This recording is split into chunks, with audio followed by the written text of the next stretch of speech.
자, 작년 여름 강남에서 롤스로이스 차량을 몰다가 20대 여성을 치어 숨지게 한 이 롤스로이스남 사건 아마 다들 기억하실 겁니다. 먼저 당시 이 롤스로이스남의 검찰 송치 모습부터 보고 오겠습니다. 사고 당시 기억 안 난다고 하셨는데 약물 과다 투약하신 거 아닌가요? 아닙니다. 사죄드리겠습니다. 병원 여러 군데 다니면서 약물 쇼핑하셨을까요? 피해자 뇌사 상태 지금 빠졌는데 하실 말씀 없으신가요? 피해자분께 정말 죄송합니다. 마약 혐의 인정하셨는데 최근에도 투약하신 적 있을까요? 죄송합니다. 마약 혐의 인정하신 거죠? 자, 보신 것처럼 가해 운전자는 죄송하다는 말만 반복하다가 이 마약 혐의 인정하냐는 질문에는 답을 안 했습니다. 그런데 1심에서 징역 20년을 선고받았는데 2심에서는 10년형으로 거의 절반이나 줄어들었어요. 예, 이 가해 운전자가 4가지 혐의를 받고 있는데 이 중에서 가장 무거운 혐의가 2가지가 있거든요. 예. 2가지가 뭐냐면 도주치사하고 사고 미조치인데 예. 이 2가지가 다 이번에 2심에서 무죄가 되면서 형량이 줄어든 겁니다. 네.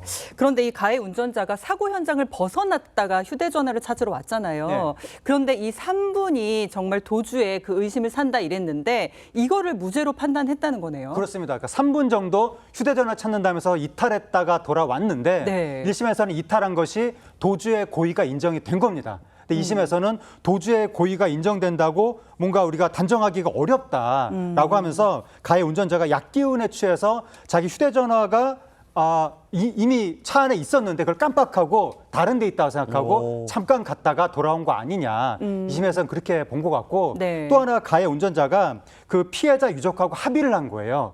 그게 또 유리하게 작용한 것 같습니다. 자, 그러다 보니까 이 법조계에선 이 사고 이후 운전자 행적을 더 좀 꼼꼼하게 살펴봐야 된다 이런 지적도 나오고 있는데 어떻게 생각하십니까? 네, 그러니까 이제 법조계에서 나오고 있는 이야기가 어쨌든 이탈은 했는데 그렇죠. 그걸 무죄로 처리한 건 좀 너무한 거 아니냐 그런 이야기가 나오는 건데 그 3분 정도 이탈했다 돌아온 것이 도주의 고의가 있었는지의 여부는 그건 뭐 제가 생각할 게 아니라 수사를 통해서 밝혀내야 될 사안인데 다만 그 상황에서 정말 자신의 휴대전화가 다른 데 있다고 착각해서 갔다 돌아왔다 하더라도 자기 때문에 사고가 터져서 뭐 사람이 목숨에 경계가 달리고 이런 상황인데 네. 내 휴대전화가 더 중요하다? 휴대전화 잠깐 찾겠다고 그렇죠. 이탈했다?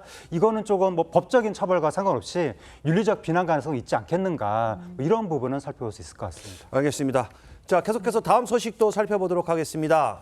자, 이 본격적인 휴가철을 맞아 바다를 찾는 분들 많으실 텐데요. 자, 그런데 최근 조심해야 할 게 있다고 합니다. 바로 상어가 부산 앞바다에 출몰하는가 하면 또 해수욕장에는 해파리가 이렇게 급증하고 있다고요? 네, 지금 부산 지역 해수욕장에 해파리에 쏘인 피서객이 올 들어서 120여 명이라고 합니다. 와. 이 수치가 어떤 정도의 수치냐면 작년 대비 25배 늘어난 수치라는 거예요. 해파리가 굉장히 극성을 부리는 것 같고 그다음에 부산 앞바다에서 최근에 악상어가 포획이 됐는데 악상어요? 악상어가 뭐냐면 사람을 공격하는 포악상어의 일종이라고 합니다.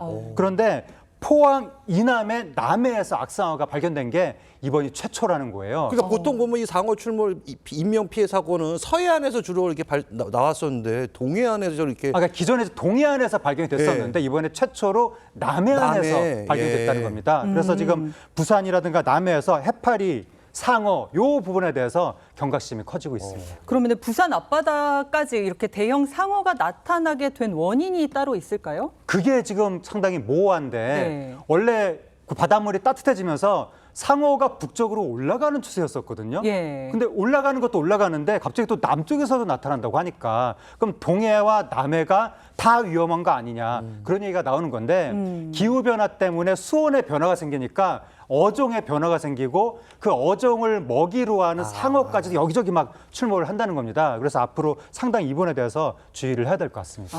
자, 뭐 그런 일이 뭐 발생해서는 안 되겠지만 이 만약의 경우 이 사고를 대비해서 우리 시청자분들이 좀 알아둬야 될 이런 무슨 뭐 안전 대책, 준비물 뭐 이런 것들이 있을까요? 근데 해파리에 쏘였을 경우에는 바로 해당 부위를 씻고 뭐 바닷물이라든가 뭐 깨끗한 물이 있으면 그걸로 씻은 다음에 주변에 해수욕장 같은 경우에 안전요원들 있잖아요. 안전요원한테 바로 신고를 해서 응급처치를 받아야 되고 그다음에 아까 제가 말씀드린 것처럼 남해안에서도 지금 상어 출몰이 나타나고 있는데 통상적으로 남해안은 그런 거에 대한 대비 체계가 조금 미약한 경우가 많거든요. 그래서 그런 것들이 지금은 새롭게 상어에 대한 위협이 시작되고 있다 보니까 네. 뭐 상어에 대비하는 그물망을 설치를 한다든가 또는 어디선가 상어가 발견됐다고 하면 바로 그 신고가 이루어지고 신고를 받으면 해당 위험 경보를 바로 전파할 수 있게 그런 식의 전파 체계, 경보 체계를 갖춰야 되는 것이 아닌가 그런 이제 지적들이 나오고 있는데 지금 어쨌든 지금 백상아리, 청상아리, 악상어 이런 상어가